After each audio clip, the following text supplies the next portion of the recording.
Os Mensageiros. Segundo livro da coleção A Vida no Mundo Espiritual, ditado pelo espírito André Luiz e psicografado pelo médium brasileiro Francisco Cândido Xavier. Capítulo 22. Os que dormem. Seguimos através de longas filas de arvoredo acolhedor rumo às vastas edificações que obedeciam a linhas arquitetônicas singulares. Sem que eu pudesse explicar o fenômeno, as luzes diminuíam progressivamente. Que teria acontecido? Vicente e eu nos entreolhamos assustados. Alfredo, Aniceto e os demais, todavia, caminhavam sem surpresa. A serenidade deles tranquilizava-me o íntimo, embora o espanto insofreável. Mais alguns passos, atingimos os pavilhões diferentes, que se estendiam em área superior a 3 quilômetros, pelos meus cálculos. Lá dentro, contudo, as sombras se fizeram mais densas. Conseguia distinguir vagamente os quadros interiores, observando que se tratava, a meu ver, de espaçosas enfermarias com teto sólido, mas semiabertas ao longo das paredes altas, dando livre passagem ao ar. Dezenas de operários, devotados e operosos seguiam-nos em absoluto silêncio. Alfredo era o único a falar, notando-se, contudo, que se fizera extremamente discreto nas palavras. Tudo isso me dava a impressão de haver penetrado um cemitério escuro, onde os visitantes fossem obrigados a guardar todo o respeito aos mortos.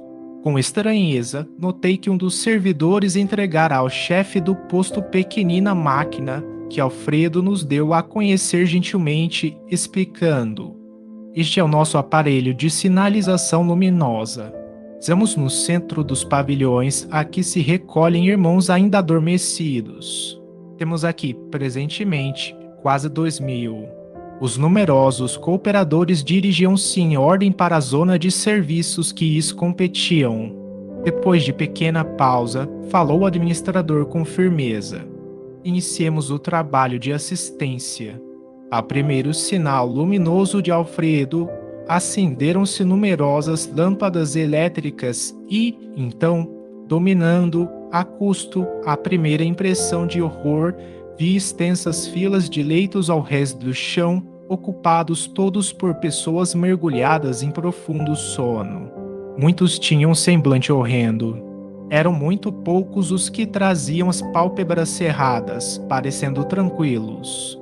Em quase todos, estampavam-se nos olhos, aparentemente vitrificados, o extremo pavor e o doloroso desespero da morte. Cadavérica palidez cobria-lhes a face. Recordando a literatura antiga, pensei nos velhos túmulos egípcios. Tínhamos diante de nós centenas de múmias perfeitas. Raríssimos pareciam dormir um sono natural.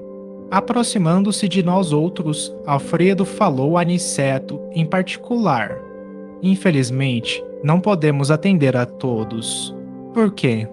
indagou nosso orientador, comovido. "Estamos aguardando o pessoal adestrado.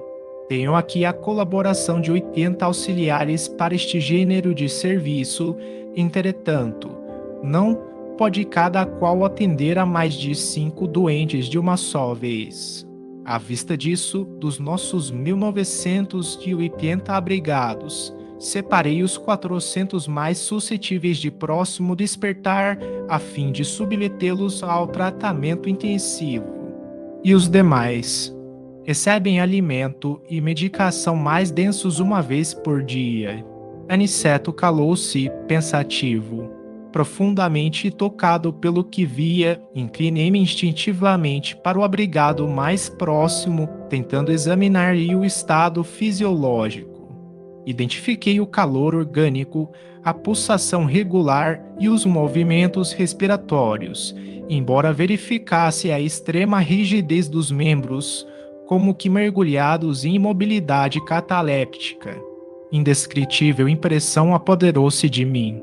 Levantei-me assustado, dirigi-me a Aniceto com a máxima discrição e interroguei: "Explicai-me, por Deus, que vemos aqui?" Estamos, acaso, na moradia da morte, depois da morte?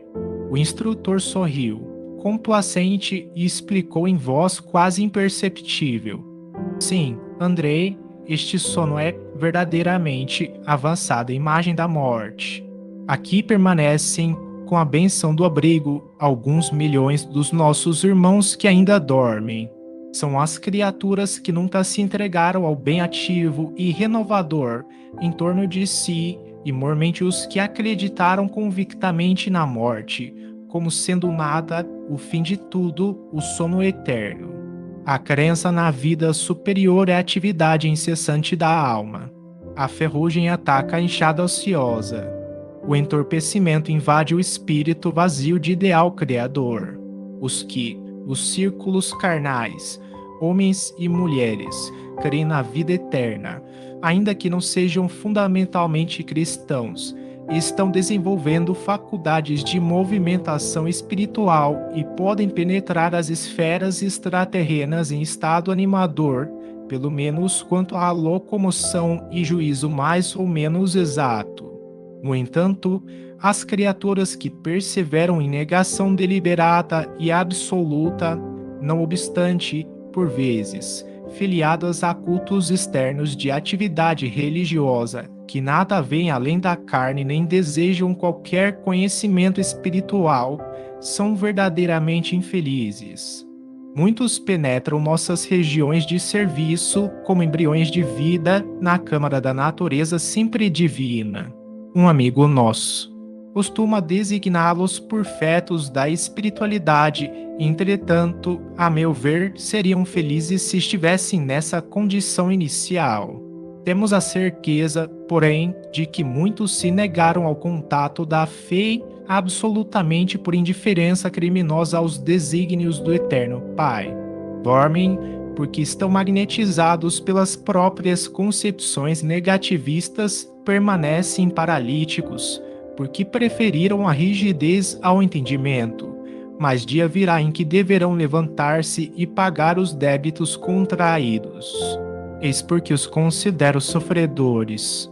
Primeiramente, demoram no sono em que acreditaram, mais tarde acordam, porém, a maioria não pode fugir à enfermidade e à perturbação, como acontece aos irmãos dementados, que vimos ainda há pouco. Grande o meu assombro. Como Vicente se aproximasse também para ouvi-lo, falou Aniceto, esclarecendo a nós ambos. A fé sincera é a ginástica do espírito. Quem não a exercitar de algum modo, na terra, preferindo deliberadamente a negação injustificável, encontrar-se-á mais tarde sem movimento. Semelhantes criaturas necessitam de sono, de profundo repouso, até que despertem para o exame das responsabilidades que a vida traduz. Observando que o nosso orientador se esquivava a comentários longos, para que pudéssemos seguir de mais perto os trabalhos de assistência, calei as muitas indagações que me escaldavam a mente. Com exceção de algumas senhoras que permaneciam junto de Ismália, todos os servidores se mantinham em posição de vigilância ao pé dos grupos mumificados. A luz artificial iluminava os leitos, que se perdiam de vista, mas observei que nenhum dos albergados reagira à intensa claridade que se fizera. Continuavam rígidos, cadavéricos, prostrados. Notei, então, que Alfredo começou a mover o aparelho de sinalização para emitir as ordens de serviço. Cada sinal determinava operação diferente, e os servidores do posto distribuírem pequenas porções de alimento líquido e medicação bucal em profundo silêncio.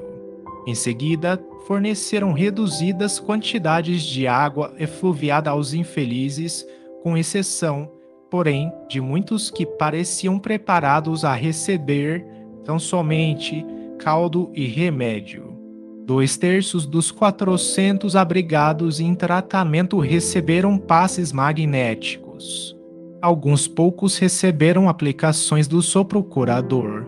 Todos os movimentos do trabalho eram transmitidos pela sinalização luminosa, partida das mãos do administrador que parecia interessado na manutenção do máximo silêncio. Impressionado com o que via, perguntei ao orientador, em voz baixa, a razão de alguns enfermos não terem sido beneficiados com a água e com o socorro de forças novas através do passe e do sopro vivificante. Aniceto, todo bondade, inclinou-se aos meus ouvidos, com a ternura de um pai ansioso por tranquilizar o filhinho inquieto, e falou: cada um na vida, meu caro André, tem a necessidade que é peculiar. Aqui compreendemos com amplitude esse imperativo da natureza.